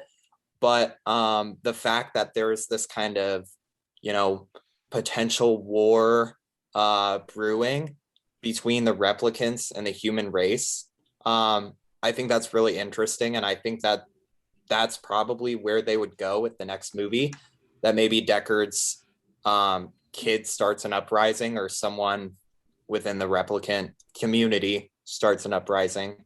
And that's the focal point of it. But I would really want to see that from a sequel. But for me, I feel like the movie, it takes way too long for stuff to happen. Like, I had no idea the direction that they were going with the plot until those memory flashbacks started happening. And that was like halfway through.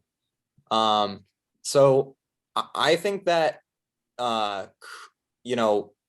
critiquing the not timing, but the pacing of the film, I think it's valid because I didn't even know what the hell was going to happen until halfway through.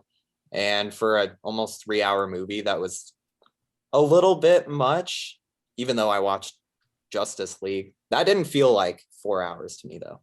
I mean, but this is a beautiful movie. I really can't say enough about the cinematography. It's the best looking movie I've ever seen.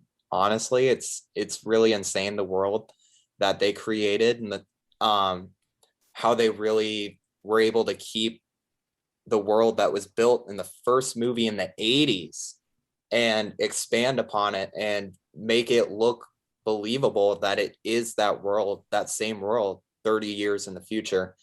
I think that the plot for me personally was a little bit confusing at times. And I did actually have to look a little bit into the story after the fact to get a better understanding on it. But I think all in all, with everything being said, the pacing, and I think how the plot can be a little bit confusing at times for me. I'm always a little bit of a stickler for that. I like shit being explained to me in black and white. That's just me. But I give it a 7.5 out of 10. It's really good. I gave the first one a 7. I think it's better than the first. But I think it was just way too drawn out, in my opinion. But it's beautiful. Can't say enough about the cinematography. If we were just grading that, it would be a masterpiece. But I think that the story was a little bit drawn out. Some parts were a little bit drawn out, and it could be a little confusing at times for me personally. But what about you, Parker? So, in my opinion, the original movie just has so much character to it, in my opinion. Like, it just had so many quotable moments and just characters that you'll never forget about. In this movie, I feel like there's just, in 2049, it just felt a little more. I'm personally not a fan of the slow pace either, like you, John. I really like when movies have the plot kind of continually going, instead of just a pause and then you return to the plot later. That's what it felt like to me. There were just skips in time, like where just nothing seemed to be going on. And that's kind of why I seem to miss kind of important little details as the movie went on. It just seemed like I just like I said earlier, I was kind of getting lulled to sleep. I cannot say enough about how the story ended up and the plot twist at the end. That was really interesting to me and intriguing. I like the environments and how they were able to develop it from the original as well. I feel like they did a really good job in building the world around Deckard and Kay. But overall, I do not put this above the original movie at all. I feel like when I watch this movie a second time, which I will, I'm gonna appreciate it more and more because there's just more and more I'm gonna learn about and can break down. Because this movie just has so many little plot twists and little things that you could break down as you're watching it, that in the first time you're watching it, it's really impossible to really break everything down and get the plot as it's going. You really have to either look at theories or really break it down on a second watch through. And this score is going to be kind of low at the start, but I feel like as I keep watching it and keep breaking down more details of it, I'll be able to get a higher score and I'll rate this highly. But as of right now, I'm going to give this an 8 out of 10. I place the original at an 8.5. So not as good as the original, but I have a feeling that if I watch 2049 again and break down more details, it's going to be better than the original.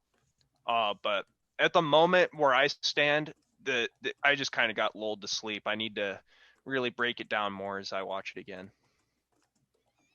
Andrew, wrap us off. I think that the story in this one is good. It is a little slow paced, which can drag on in most movies, but I don't think it necessarily drags on too much in this movie. I do, however, like the story of the first one a little bit better personally. I think it feels not like condensed, but it feels like a little more like just like kind of like bang, bang, bang instead of like just, I do like that this one's drawn out, but I think I do like the story of the first one a little better. However, I love the cinematography in this in 2049. I think it's probably, like I said earlier, it's one of the greatest looking movies I've ever seen. As for like a sequel, I think maybe they just leave the series alone. Like I think it's fine where it's at now with 2 movies because they're 2 highly praised movies. So I don't have a problem with them if they don't continue it any further. And then my rating, I weighing the better story in the first one, the better like sights and like scenery, and this one, I give it the same score as the first one. I gave the first one a 9, so I'm giving this one a 9 as well. It is one of my favorite movies. It just, I feel like it's, I don't know how to describe it. It's just missing something that like puts it at like a 10 out of 10 for me. Cause I mean, that's a very rare score to put. And there's like maybe like 1 or 2 movies that I've ever seen that I would consider like a perfect 10. So even though I really like this movie, I give it a 9. So that brings our total pod average to an 8.5 out of 10. Which is just, what was the first one is at an 8.4. So this one just narrowly tops the original film. Yep. I think that's fitting. Yeah. I think that's fitting. Yeah. But yeah, that's very varied opinions on this one. I was actually a little bit surprised, but but also makes sense. I think you guys gave valid points, and what I like or me and Andrew like, you guys probably won't love as much or whatever it may be. But yeah, that's our talk on Blade Runner 2049. This next month will be very video game focused, just throwing this out for everyone. I mean, E3 is coming up. So we'll be talking about that, and also going to be talking about a lot of Last of Us because got some anniversaries coming up. So that might be our next episode, actually. So so thank you everyone for tuning in. Keep sharing, keep subscribing, keep listening. Love the support we got on the YouTube videos, and everyone just keep on enjoying. That's all from me for this episode. So that's Ursula signing out. Signing off. See you guys. Thanks, guys. Peace.